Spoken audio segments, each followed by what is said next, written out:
Hour number 3. Welcome to it on this Friday Live right here on the early line on Sports. What?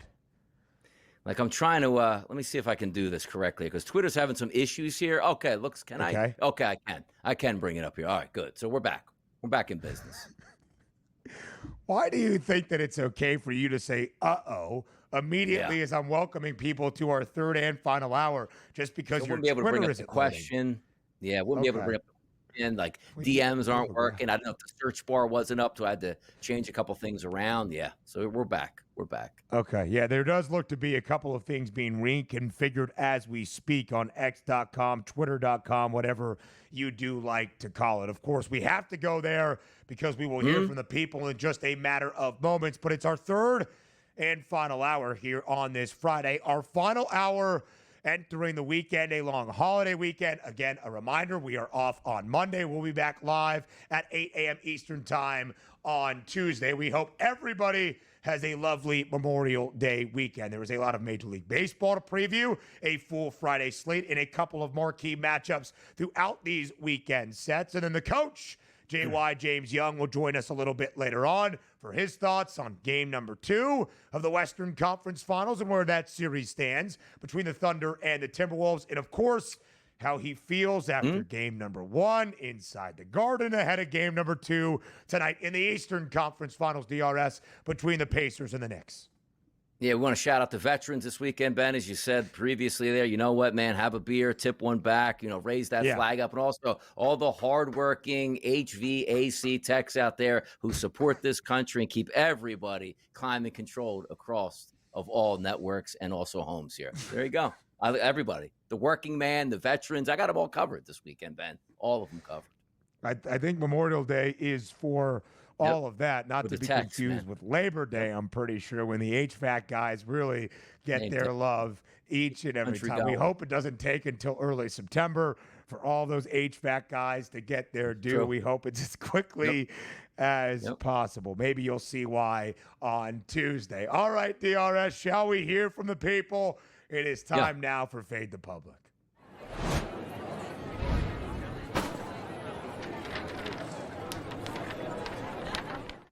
We kind of had this conversation yesterday with the one, the only Mark Zinno, who gave his take as only he can. But the Buffalo Bills, as we learned earlier this week, on the same day we learned the tush push would survive and the playoff format would not be altered, the Buffalo Bills would be the subject of HBO's Hard Knocks Training Camp Edition coming our way in early August. And it always felt like, DRS, that when Hard Knocks was coming our way in early August, in the late 2000s, in the late aughts, and then in the 2010s, that it felt like a sign that football was near, and we craved it.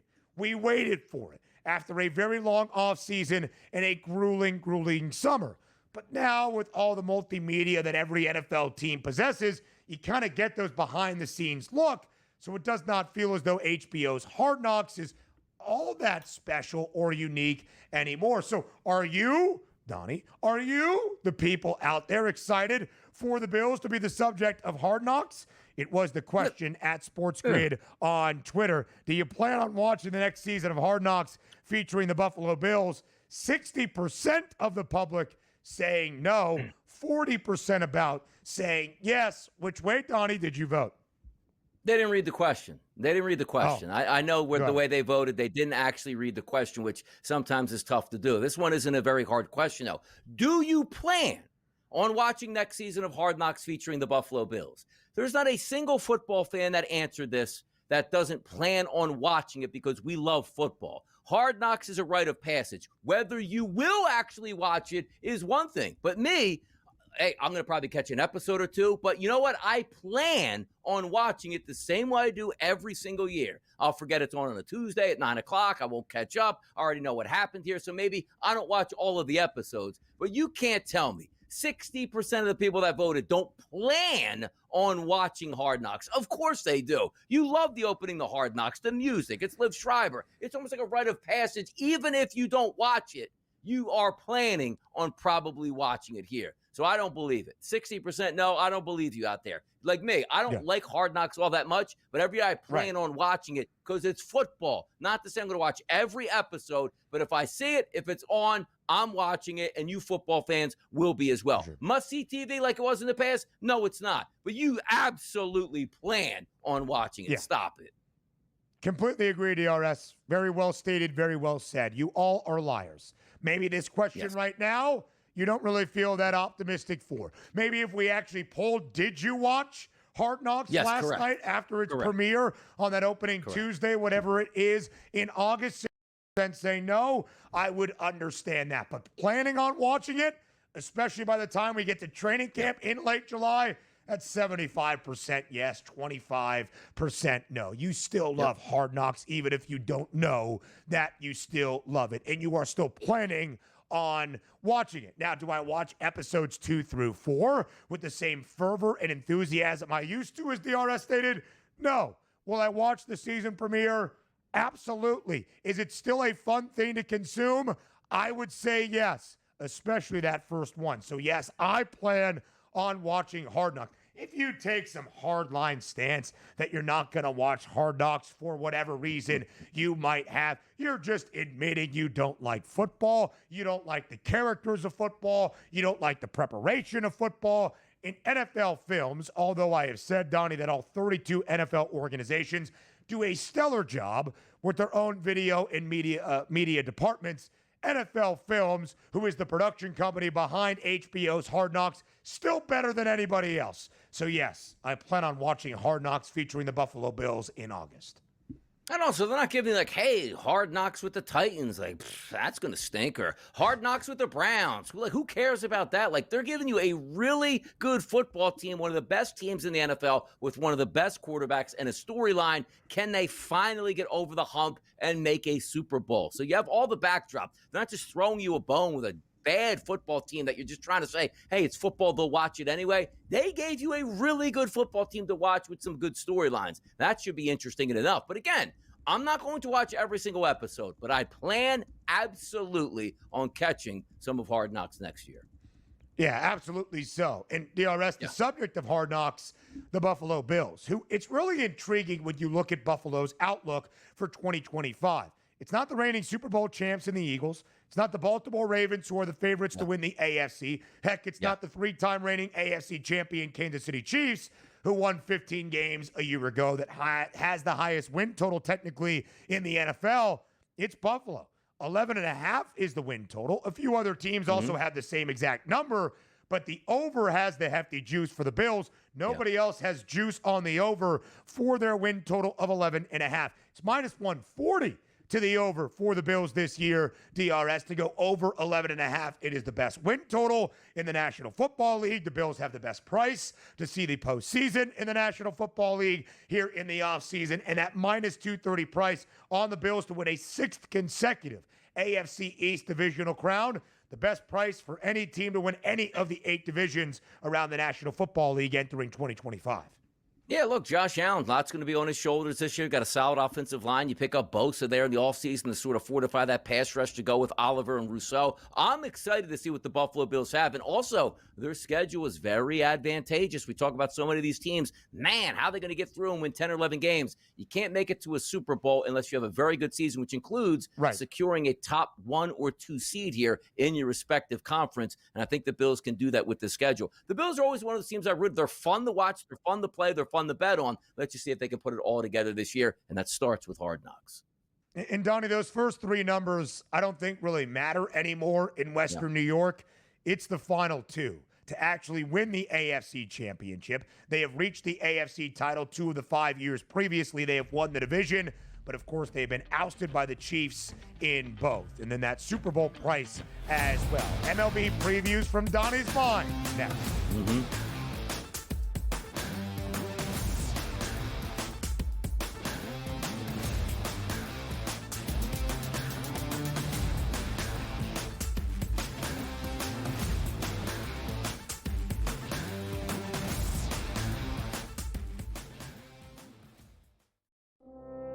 We salute the brave and courageous women and men serving in the United States military protecting our freedom.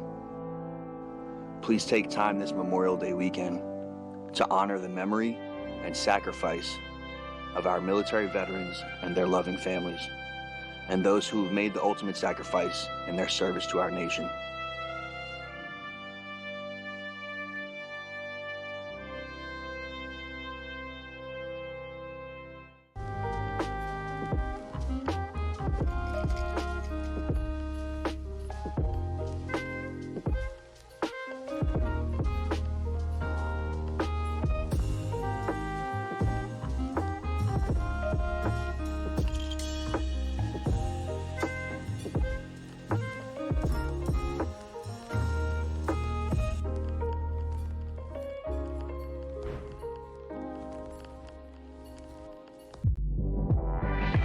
I'm not saying this thing is scripted, but damn it, they put those two teams on the first weekend of the basketball season for a reason, because they were expecting some kind of fireworks. They got it.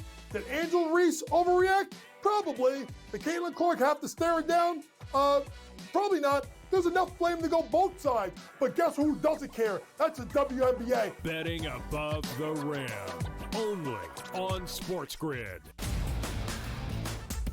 I actually like the fact that they went 7 games against a quality opponent here and still had to face adversity even in a game number 7. How are we setting up this next series where they rested Minnesota Timberwolves team taking on OKC fresh from the fight here? They had an extremely, maybe it's just too strong of a statement to say, easier pathway than people thought, particularly because of their size.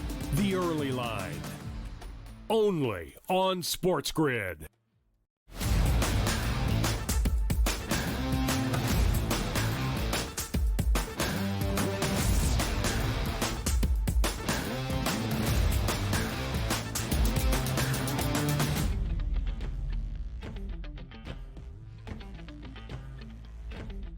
A ton of action throughout this Memorial Day weekend in Major League Baseball, and plenty of marquee matchups dot the weekend slate, including this full Friday around the bigs. We are hoping, certainly here on the East Coast, in the Midwest DRS, that throughout this weekend, Memorial Day weekend, the unofficial kickoff to summer, this holiday weekend, we get warmer and warmer temperatures through and through. Friday into Saturday, Saturday into Sunday, Sunday into that holiday Monday as well. That is our hope.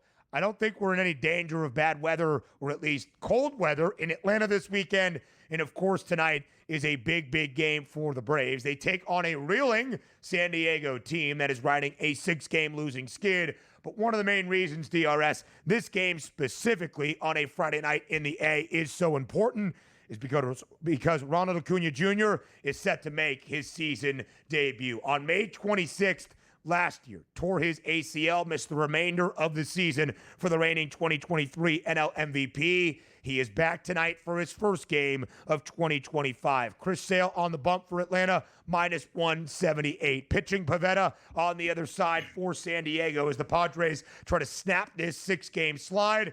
And Donnie, what can we expect out of Ronald Acuna Jr. in his return?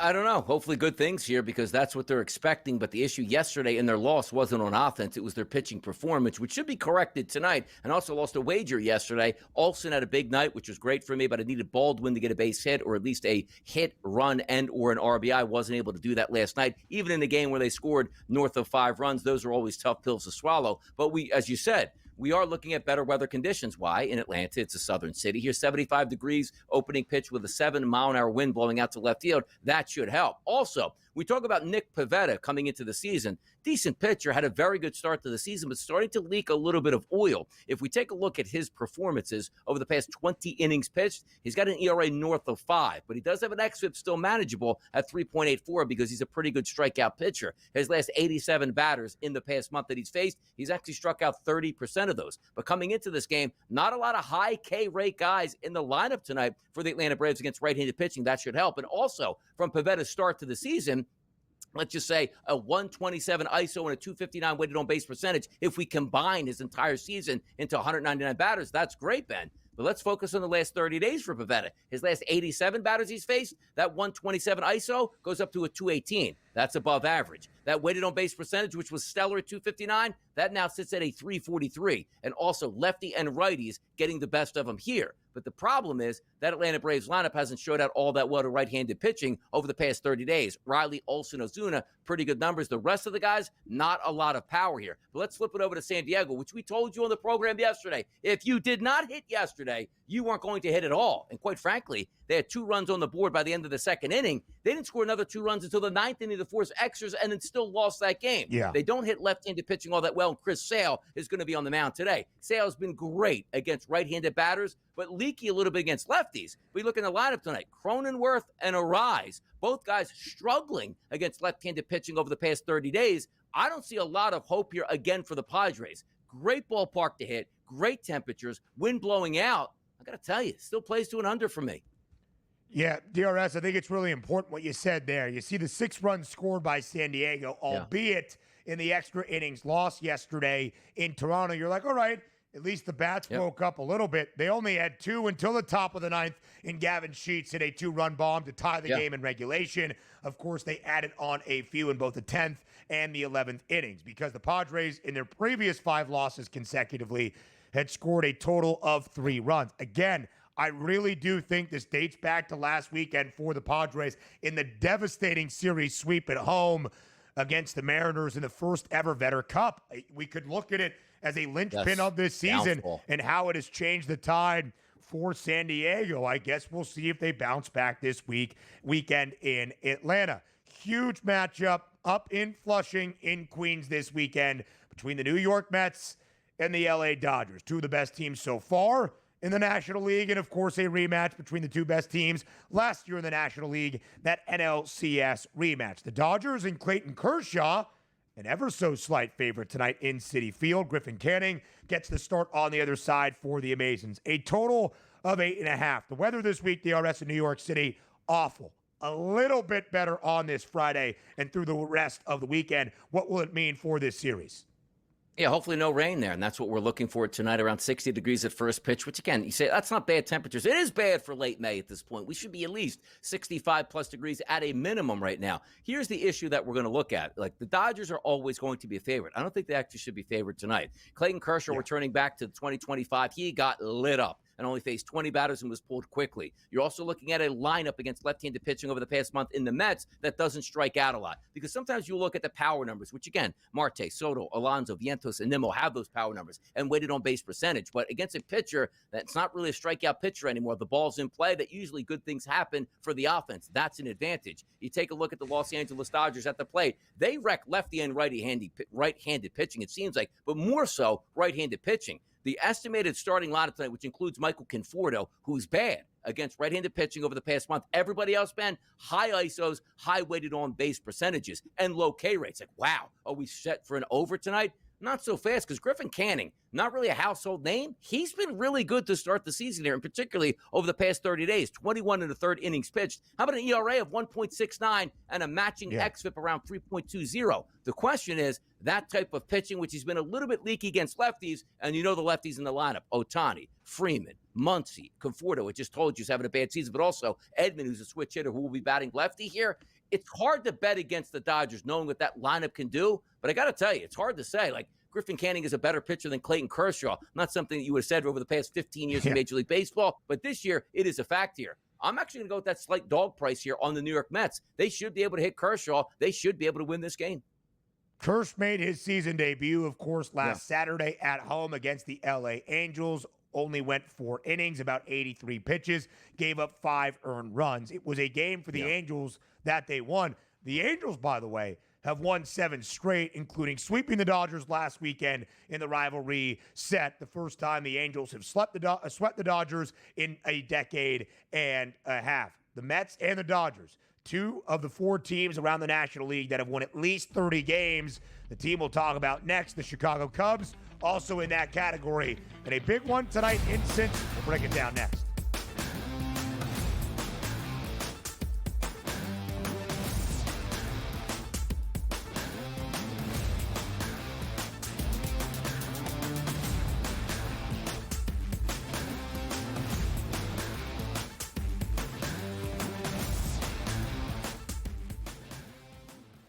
Looking for an edge in betting basketball? Injuries can make or break a game. Get insider knowledge from Dr. David Chow and the team of experts with Sick Picks at Sports Injury Central. We reveal hidden health-based advantages the sports books miss. Our doctors provide insights, and our algorithm tells you who to bet on. Spreads, props, totals, in-game bets, Sick Picks covers it all. Go to SickScore.com and sign up for Sick Picks and use the promo code SportsGrid for a free week today.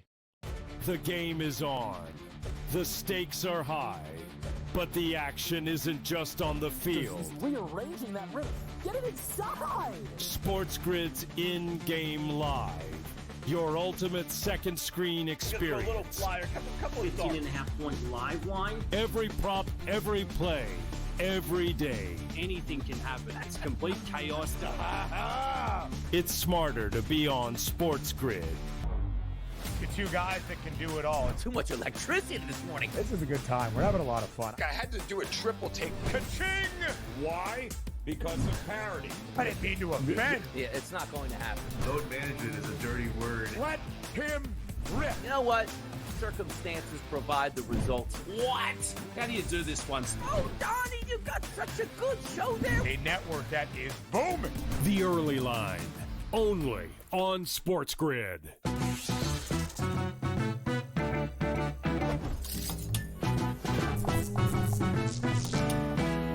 First time on a casino floor and feeling a little overwhelmed? Well, here's a tip. Lots of machines have a free demo mode you can try for practice. So give those slots a spin in practice mode before you start putting down some real cash. Now, go get lucky. See you in Las Vegas.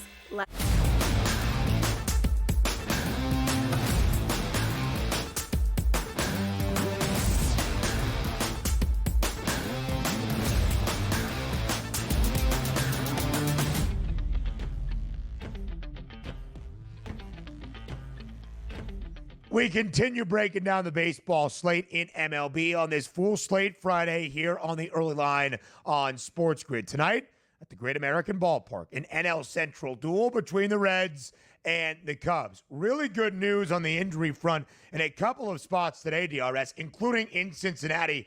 Hunter Green off the IL now for the Reds, the ace of the staff, who is having a tremendous start to this year before a groin injury placed him on the IL. His first start since early May. A 4-2 record, a 2.36 ERA, and an NL Cy Young contender at full health. Hunter Green back to face the Chicago Cubs, one of those four teams around the National League with at least 30 wins. Of course, the best record so far within this division. How do you break down the matchup today between the Cubbies and the Reds? Yeah, hopefully if we can see the same sort of pitcher Hunter Green was before the injury, that would be fantastic. 65-degree temperatures here at Great American Ballpark, wind blowing out really to left center field around 8 miles per hour, so decent hitting conditions tonight. But again, Hunter Green, do you trust a guy coming back off? Is that groin, fully rehabilitated, which means that maybe you weren't going all out in your rehab starts or getting back to Major League Baseball. I usually tend to shy away from those type of situations, even though the expectations are he's healthy, he should pitch fine. You take a look at Matthew Boyd over the past 29 innings over the last month, a 3.72 ERA and a 3.22 xFIP number, which really checks out well. Now, over those last 30 days, 95 batters, he really does well against lefties, which he's only faced 24 of those. He's handled those, but the right-handed batters have gotten to him. However, though, it's one of those things where left-handed pitchers are quirky. Outside of very select teams here, most teams don't handle them all that well. Espinal's got a high weighted on base percentage, Austin Hayes and Tyler Stevenson, but everybody else, limited at-bats and not a lot of success, and that includes Ellie De La Cruz. He has had 33 at-bats, and he's not even a lefty. He's a switch hitter, so batting from the right-hand side, an 0.32 ISO and a weighted on base percentage of 242 and a K rate of close to 25%. If we look again at that Cubs lineup, it does present itself much better, but again, what are we getting out of Hunter Green in this game to try to focus? I can see where it's roughly a pick 'em. That does make some sense. And where the 8.5 is to me, too many questions, too many variables here to me give an honest answer about this game tonight with the Cincinnati Reds. I get it, DRS. We'll see what Hunter Green has. You hope that he is healthy for my Cincinnati Reds, who I need to get to 80 wins this year. Right now, the Reds are 25-26, a game below 500 against Chicago. The best record in this division, 30-20. Skeens Day number 34 in the history of Major League Baseball and start number 11 this year for the Pittsburgh Pirates. Don't worry, Buccos fans. Skeens isn't going anywhere just yet. Pittsburgh at home in the Steel City, a slight home favorite at minus 124, which is often only the case, DRS, when Skeens is on the bump. Really hasn't meant much. 10 outings for Paul Skeens this year. Pittsburgh as a team overall in those games, 3-7, including 4 consecutive losses when Skeens makes a start. Oh, is he not as good as we expect? No, he's got a 2.44 ERA this season. How do you break down the matchup today inside PNC Park? Wait Skeens out. I mean, that's what most Major League Baseball teams do. Like, hey, Pittsburgh will get a run. Okay, well, maybe score a run against Skeens, and once you get to the 7th, 8th, or 9th inning, attack that bullpen here because the lineup isn't great for the Milwaukee Brewers. You take a look at Terang, Contreras, and Hoskins, above average weighted on base percentages against right-handed pitching over the past month, which, again, is 3 out of your 9 batters. And Skeens is an above-average pitcher, not just your run-of-the-mill right-handed pitcher. He should have a lot of success. 53-degree temperatures today in Pittsburgh. There is a 9-mile-an-hour wind blowing out, but again, that's a true pitcher's ballpark, and with cooler temperatures, I don't know how much that ball is going to travel. Now, here's where Freddie Peralta's like, thank goodness I get to start against Pittsburgh because that should be a walk in the park. His last 113 batters he's faced, how about a 101 ISO power number against and a 265 weighted on base percentage? He's been really good. And outside of like O'Neal Cruz, everybody stinks in that lineup for Pittsburgh. So for me, if you're betting Paul Skeens, I don't even know if you go with a K prop at this point. It's almost like unbettable. Like, hey, bet him to win the game. Good luck with that. Hey, bet him to get a lot of strikeouts. Well, it's cooler temperatures. Pitchers don't like that necessarily. And how long is he going to actually be out there? So for me, it probably trends more to an under. And that's just because the Pittsburgh Pirates lineup absolutely stinks. The Buccos finally scored 5 runs yesterday for the first time in their last 27 games and still lost 8-5 at home against the Brew Crew. The New York Yankees swept the Rangers inside Yankee Stadium this week. They now head out to Colorado to take on the worst team in MLB history through 50 games. The Rockies are 8-42. We would expect, DRS, the Yankees to have a fun weekend out there in Denver. Look at that price. Yeah, exactly. And it's Tanner Gordon on the mound. Dun, dun, dun, dun. Yeah, Captain America out here going up against the lineup that smashes right-handed pitching. Let me see the temperatures out here. 80 degrees, light wind blowing in. Hey, by the way, Phillies yesterday, 7.5 team total. Didn't get anywhere near that and still won. That shows you how bad Colorado is. Aaron Judge's first game at Coors Field, plus 138 for a home run. Wow. More next.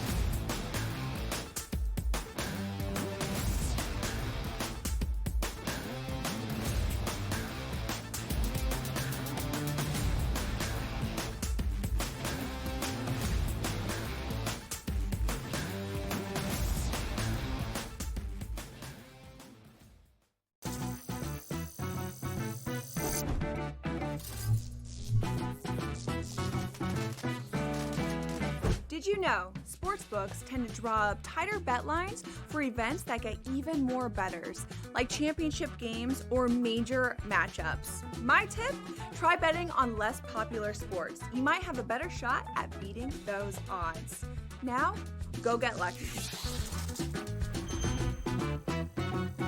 See you in Las Vegas. Let's get lucky. The Tigers, 31-17, Matt, on the season. They've got the best pitching in baseball, but don't look now. The Twins are now on their heels at 26-21. The best hitters can't stay healthy. We obviously saw a situation last week where 2 of those guys got hurt on the same play. So that's the Twins, and I think Twins fans, I'm up in Twins country. Twins fans know that up here, and you're kind of always waiting for the other shoe to drop. Newswire. Only on SportsGrid. I actually like the fact that they went 7 games against a quality opponent here and still had to face adversity even in a game number 7. How are we setting up this next series where they rested Minnesota Timberwolves team taking on OKC fresh from the fight here? They had an extremely, maybe it's just too strong a statement to say, easier pathway than people thought, particularly because of their size. The early line. Only on SportsGrid. The game is on. The stakes are high, but the action isn't just on the field. He's rearranging that roof. Get it inside! SportsGrid's in-game live. Your ultimate second screen experience. Just a little flyer, couple 18.5 point live line. Every prop, every play. every day. Anything can happen. That's complete chaos. It's smarter to be on SportsGrid.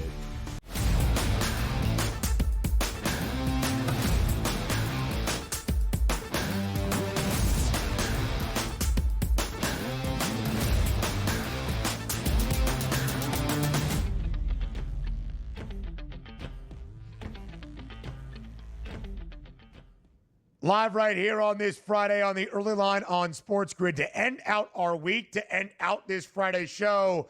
The coach, J.Y. James Young, will be here for the remainder of the early line on this Friday to recap game number 2 of the Western Conference Finals. How quickly could it be over if Oklahoma City continues to dominate the way they have over Minnesota so far? Of course, we'll talk game number 2 of the Eastern Conference Finals on this Friday night inside Madison Square Garden. How will JY's Knicks perform after that devastating loss in game number 1? And an early look at the odds in this WNBA season, now about to be into its second week. JY, for all of that, we say thank you as always for being here. What are you talking about game 1 of the Knicks series? I have no idea what you're talking about. I have no idea. We do have B-roll, and I have been told by our producer extraordinaire, Joe Frieza, to make sure that our next segment, it should, honestly, if there was ever a time to have black and white B-roll in memoriam, it would be for the Knicks' 17-point fourth quarter advantage. I have been told that we need to ask your thoughts on that game, JY, but not until our next segment, if that makes it easier, so at least you can get ready for those hardball questions. Let's start in the Western Conference Finals in Game 2 last night in Oklahoma City. JY, we talked about how crucial it would be for Minnesota not just to attempt to take a game on the road against the Thunder in OKC, but at least prove this series could be competitive to stay within the margin last night. They did not. OKC takes a commanding 2-0 series advantage in the Western Conference Finals with a commanding 15-point win in game number 2. I don't think anybody, JY, is surprised the Thunder have a 2-0 series lead with home floor advantage, and you certainly are not. You thought the Thunder could make quick work of the Timberwolves here in the Western Conference Finals. How has OKC done that so far through 2 games? It's honestly, they lean on their defense until their offense just decides to show up and take over the game. We looked at it, kind of the same spot last night. It was the third quarter, 35-21. Julius Randle, who to this point had been at times the most consistent player for the Minnesota Timberwolves, goes 1 for 6, 2 turnovers in the third quarter, and the team shoots a combined 6 for 20, 6 made shots, 5 turnovers, and then it gave up 56.5% from the floor in the third. It's simple. Oklahoma City is like a old school, like I'm gonna go old school boxing. Hey, Donnie, like this. They're like Larry Holmes. They just jab you and jab you and jab you. And at some point, you know what I'm saying? The Eastern Assassin. Yep. And then at some point, for sure, we all know that. We all know that. Maybe not freeze out. Yeah. We all, you just jab them, and then at some point, Ben, the dam is going to break, and the dam broke in the third quarter. And when the dam breaks, they have too many guys who can score. You don't have enough. They get you that lead, and the game's over. Sometimes in the fourth quarter, sometimes it's in the third quarter. Game 7 against Denver, it was the last 2 minutes of the second quarter. There's always going to be a point where that jab starts to really wear on you. It happened in the third, and he put him away. Yeah, take a look at now at the series prices. And again, expectations were Oklahoma City was favored in the first 2 games. They're supposed to win on their home court as the number 1 seed. Now we shift back to Minnesota, but we're not getting a lot of help here at the FanDuel Sportsbook if you think that the Minnesota Timberwolves are going to come back. How about a minus 3,000 price as a favorite for OKC? The Timberwolves at a 13-1, coach. Down in the series 0-2. What can Minnesota do to get back into the series? And is it worth a price point of 13-1 to say, I think they can win at least one of these games on their home court to get back to OKC? The only thing you can think about is maybe trying to take them plus 2.5 and hope that they get it to 2-2 and they lose it 4-2. That's the only thing you have. But Oklahoma City is just too good of a road team. And here's the thing, Donnie. Game 1, Randall, fantastic. And meh. Game 2, and fantastic. Julius, not good. Only chance you're going to win with that team is if Julius Randle and Edwards gives you somewhere in the neighborhood of 50 combined points. That means they both have to play really well, and then you get enough from McDaniels, Gobert, who has been terrible, Naz Reid, Alexander Walker, so on and so forth, Mike Conley, right? And then you hope that your defense keeps it there. But I just look at the number of guys that Oklahoma City could throw at Ant. They could throw at Julius Randle. They could just run guys out there and literally wear you out. I don't see a pathway. Maybe to get one between 3 and 4. I'd be stunned if this goes back to OKC 2-2. So, JY, let's make it official. That's what Minnesota could potentially try to do. It's a different matter of execution. How long do you think the Western Conference Finals has? How many games are we going to see here in this series? Well, before the series started, I told you it was going to be OKC in 5. I'm sticking with 5. Maybe they find a way to steal one of these games. More likely to be a game 3 than a game 4. But I don't think this goes more than 5 games. I think this is over. And listen, could it be a sweep? Absolutely. But I'm going to give Minnesota that they're going to find a way to get one of these two at home and steal one of them. By the way, JY, taking a look, too, because we had this conversation to start the show, Ben. It's some wild movement here. Like SGA. Wild. Was it minus 1,000 to be the Western Conference Finals MVP? It's minus 1,900 now. Like we were talking about JY saying the exact, like minus 22 or minus 3,000 was the series price here to win it. And it was like only minus 1,000 for SGA to win that award. Now it's up to minus 1,900, which does seem like that could be value. But is there anybody else? Like, would you take an Anthony Edwards if they can come back at an 18-1? Julius Randle 46-1, or even somebody else on the roster for OKC? Because we know the MVP of the regular season was SGA. Is it a foregone conclusion? It's being bet like that he is automatically wrapped up this award for the Western Conference Finals. I mean, listen, you can obviously look at the fact that, Jalen Williams was markedly better than game 1, going 12 of 20 for the floor with 26 points. But no, it's SGA. And I'm not going to take, listen, if someone that wants to think that Minnesota's going to make a comeback and you want to gladly donate to the Juliana and Maddie Young College Fund by donating money to me for a Western Conference MVP, please hit me up on Twitter at Coach Young NJ. I will gladly take your money from you and take that off your hands. They're not coming back. No way. JY, you got to give him a better price. If Anthony Edwards is 18-1 right now to win the Western Conference Finals MVP on FanDuel, JY will even give you a discount. He'll make it plus 25-1 to make it a more enticing price. Plus 250-1 even, if you will. Code JY. I do like that. All right, JY, there's no doubt about it, right? If Minnesota is even going to extend this series to a 5th game, how critically important game number 3, our first change of location in this set, is tomorrow night on a Saturday evening in Minneapolis. A 3-point spread now in favor of Oklahoma City on the FanDuel Sportsbook. Total at 218. Oklahoma City remains a favorite, JY, but it's the shortest number the Thunder have laid in any of their now about to be 14 playoff games. What is task number 1 for Minnesota to win outright tomorrow night and take game number 3? Play with the lead. They got to play with the lead. They have to play their best quarter of basketball these playoffs, and you may need like Ant-Man Game 4 Lakers in the first half, in the second half. You need that now. You need to jump them early and maybe give a Mark Daigneault, we're going to punt game. Because you also got to get your home crowd involved, especially with the fact that in the second half at some point, OKC's got to and will make a run. You must come out fast. You must come out strong. And then the most critical part of the game, even if you have the lead, Ben, is the first 4 minutes of the second half. You must come out of the locker room strong. You must come out and at least keep the lead or extend it, because right then and there, Mark Daigneault's team after break is going to come with their best punch to try and get back in the game if they're down. Yeah, no doubt about it, JY. And OKC has been dominant in the third quarters and really in the second halves of the first 2 games of the Western Conference Finals. All right, that was about 10 minutes of a grace period. We got to talk about just let the Knicks City Dancer take it to the break.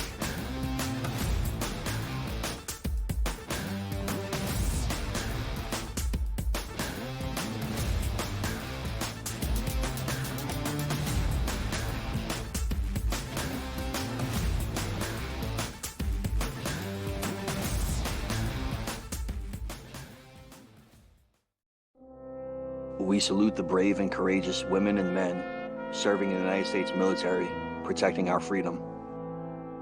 Please take time this Memorial Day weekend to honor the memory and sacrifice of our military veterans and their loving families, and those who have made the ultimate sacrifice in their service to our nation.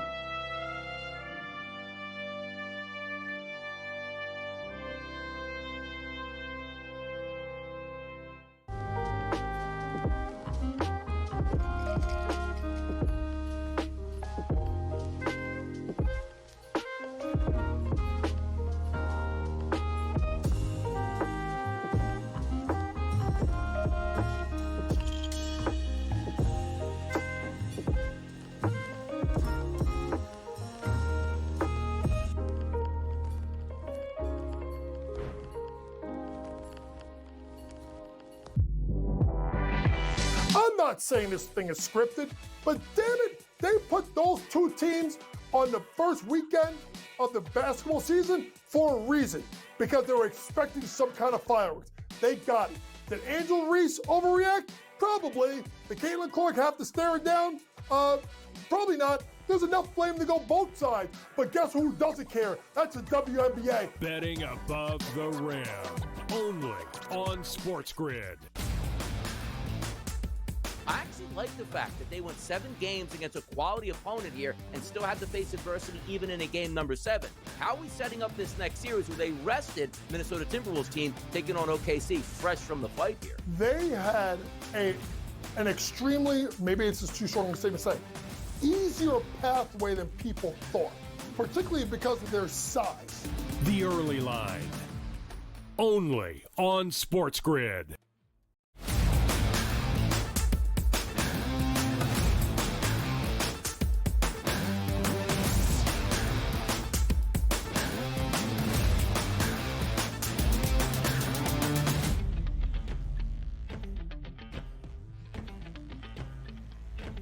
Live right here on this Friday on the early line on SportsGrid ahead of game number 2 tonight inside Madison Square Garden in the Eastern Conference Finals.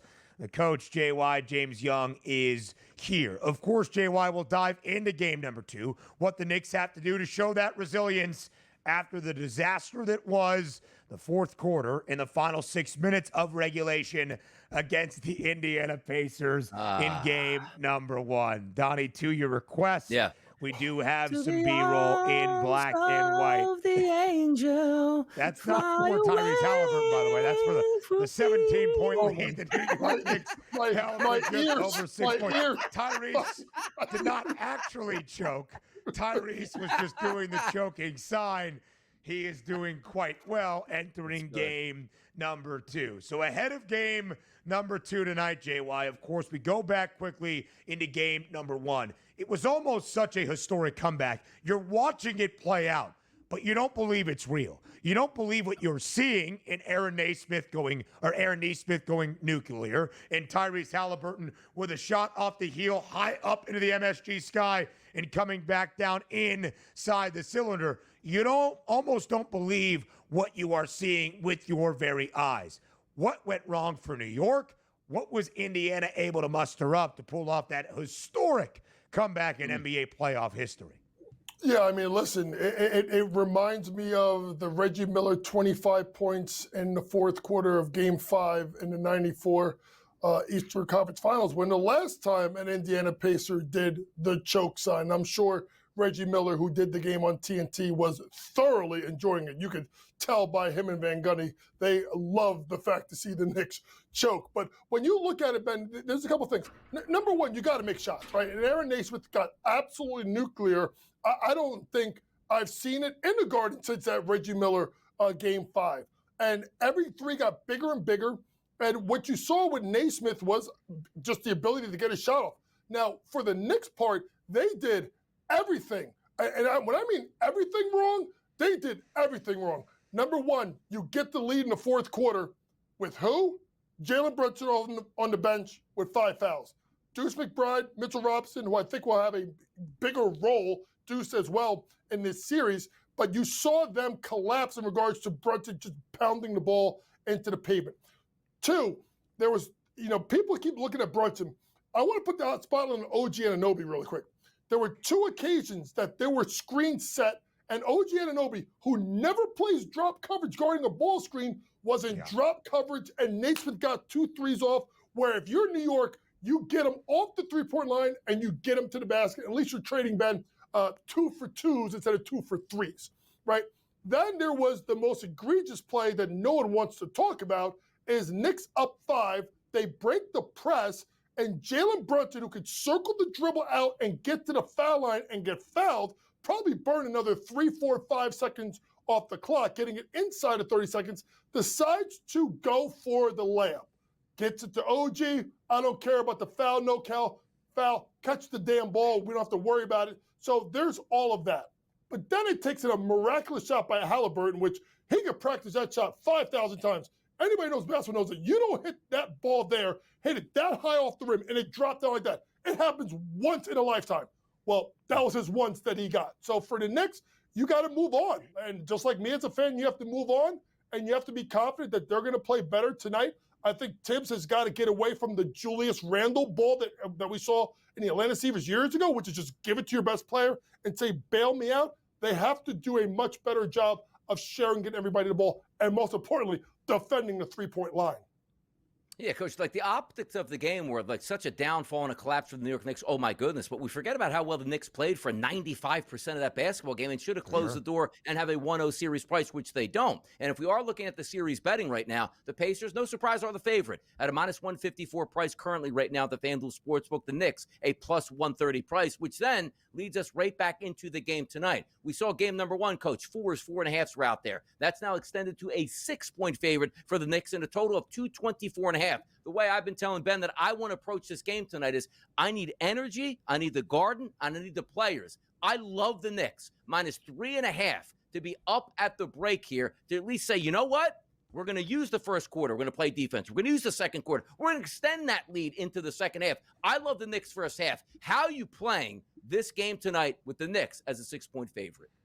I think you say it perfectly, because I also think in the first half you probably could see more of Deuce McBride and Mitchell Robinson, which kind of anchors your defense and makes your defense better.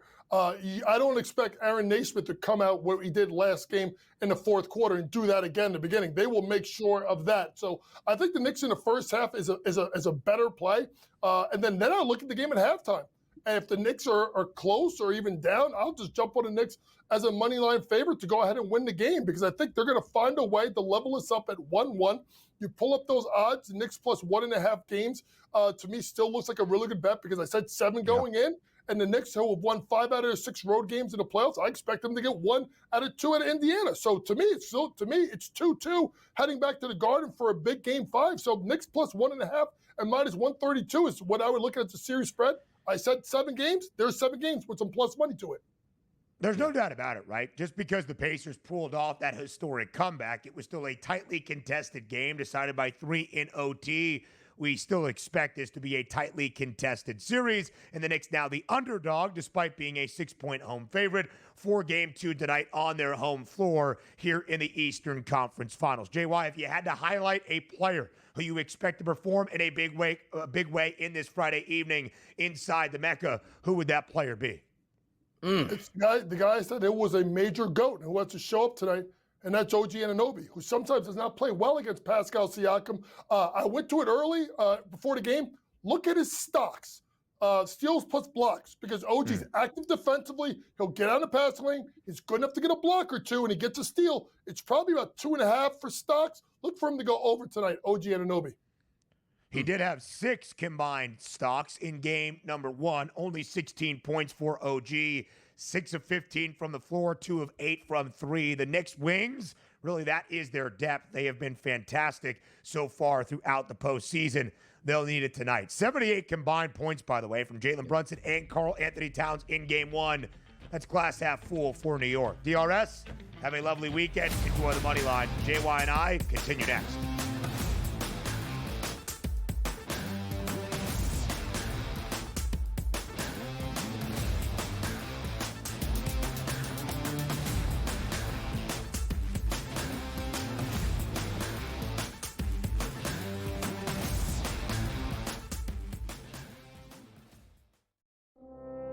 We salute the brave and courageous women and men serving in the United States military, protecting our freedom. Please take time this Memorial Day weekend to honor the memory and sacrifice of our military veterans and their loving families, and those who have made the ultimate sacrifice in their service to our nation.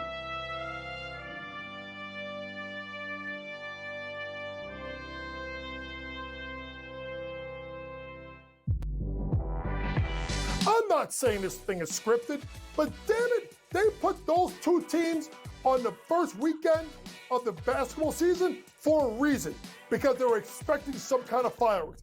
They got it.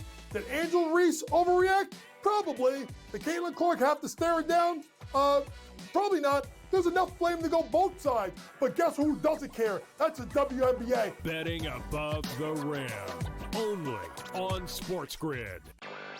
The Tigers, 31-17, Matt, on the season. They've got the best pitching in baseball, but don't look now. The Twins are now on their heels at 26-21. The best hitters can't stay healthy. We obviously saw a situation last week where two of those guys got hurt on the same play. So that's the Twins, and I think Twins fans, I'm up in Twins country. Twins fans know that up here, and you're kind of always waiting for the other shoe to drop. Newswire.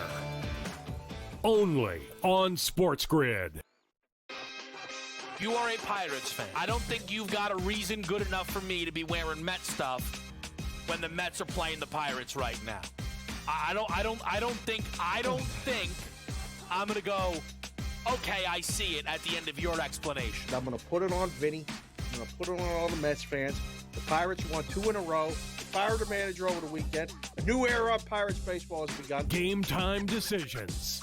Only on SportsGrid.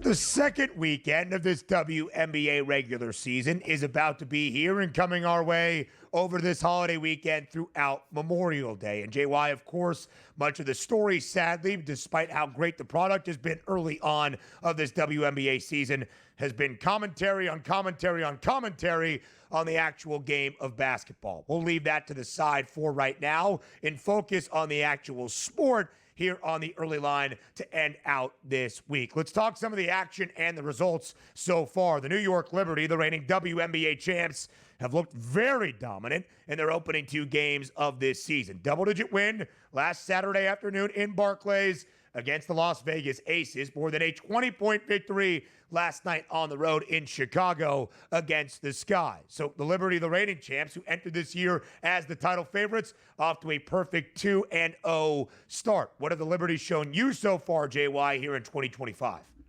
That they may have made the most smart, shrewd signing in the WNBA offseason, and that's Natasha Cloud. Natasha Cloud, that was a thorn in the Liberty side when she played for the Washington Mystics, is someone that allows, with Benaja Laney-Hamilton out, it allows them to bring in another rugged guard, but also a really good sneaky distributor of the ball. So now Leona Fibich can go into the front court to play with Stewie and Jonquel Jones, and it sets themselves up nicely, but also getting Marine Johannes back from France to play with Naira Sabally off the bench. And Burke gives the Liberty a solid 8-woman rotation that's playing really good basketball, and it sets up, Ben, a huge ratings game set up for tomorrow, 1 p.m., CBS, Liberty versus the Fever in Indiana. I'm sure there'll be a lot of eyes watching that matchup as the best team in the W goes against, let's be honest, the most important player in the league. The Fever, a 2.5-point home underdog tomorrow in that game in Indianapolis against New York. New York, Indiana, a couple of big basketball games throughout this weekend. You mentioned Caitlin Clark, JY, as we look at her number to win WNBA MVP. Now in minus money. Now, I love CeCe as much as the next person, and she did deliver a triple-double in her first game of the year against Chicago, the third of her WNBA career, their third in her 41st career regular season game. Nobody had ever done that in WNBA history. She had a 27-point, 11-dime performance in her second game, albeit in a loss for the Fever against the much-improved Atlanta Dream team, and a victory last night for Indiana on the road in the A. But it wasn't the greatest night for Clark so far in her WNBA career. Her first game, collegiately or in the W, without a made three since 2022. She was 0 of 5 from deep last night. Jay White, are you surprised / is it warranted for Caitlin Clark to already be a slight minus money favorite to win WNBA MVP? It's not warranted, but I'm not surprised. Why? Because you have general people running to the window with the biggest player in the sport. It doesn't matter what she can do. She's going to have the most eyeballs on it. But if you pull up those odds, I mean, it's shocking that a player like Nafisha Collier, who's could be on the best team, if not New York, is at plus 230. Asia Wilson, who I think personally is the best player in the world, at 4-1, and Brianna Stewart, who's gotten off to a pretty good start, is at 45-1. The problem with Stewie is between Stewie, Anescu, Jones, and Cloud, they're just going to all cancel each other out because either one can go off to a great start. The sneaky pick are two players, Kelsey Plum, who's going to have the shot volume with the LA Sparks, and if you could find her, Satu Sabali. But here's the thing, you got to get your team to the top 4 of the WNBA for me to be considered to be MVP candidate. So if you're looking for major plus money, Plum, Sabali could be two players you can look at if their teams can make a charge into the top 4 by the end of the year. Sabali now on the Phoenix Mercury, along with Alyssa Thomas. Phoenix off to a perfect 2-0 start. You mentioned Nafisha Collier, who is averaging better than 28 points per game and 6 boards, and her Minnesota Lynx, who were the runner-up last year in the WNBA Finals to the New York Liberty, off to a perfect 3-0 start. Best record so far, 3 games, 3 wins in the WNBA. This is not a shot at Caitlin Clark, who should be a front runner for the award, but already minus money is a slightly interesting odds perspective on the WNBA MVP hardware. Big moment for Indiana tomorrow in their 4th game of the year. They are a WNBA title contender. They can make a statement against the reigning champs in the Liberty. JY, a fadeaway to the holiday weekend, shall we? Everybody have a great Memorial Day weekend. Well, that's an ugly way to go out.